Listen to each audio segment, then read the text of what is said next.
Eyni yerdə davam edirəm. Sanki sən gələcəksən, gələcək deyəndə ağıllıma sən gələcəksən. Yazmağında mənası artıq qalmayıb onsuz. Elə bilirəm hər dəfə gələcək deyəndə sən gedəcəksən. Deyiləm göylərə aşiq, yerdə sən varkən.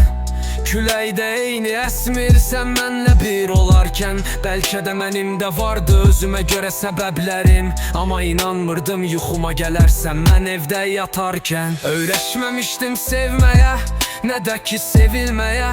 Nə sevgidən yazmağa, nə də bununla öyünməyə.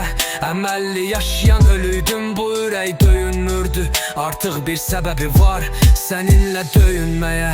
Uşaq idim ayrı tərs, ayrı stil, ayrı düşüncə. Sevginin qədrini çox adam bilirdi, ayrı düşüncə. Mən də baxıb qıraqdan sakitcə yavaş gülürdüm. İnsan anlayırmış insanı həmin günə düşüncə. Tarix 11 Mart axşam, gecə saatları.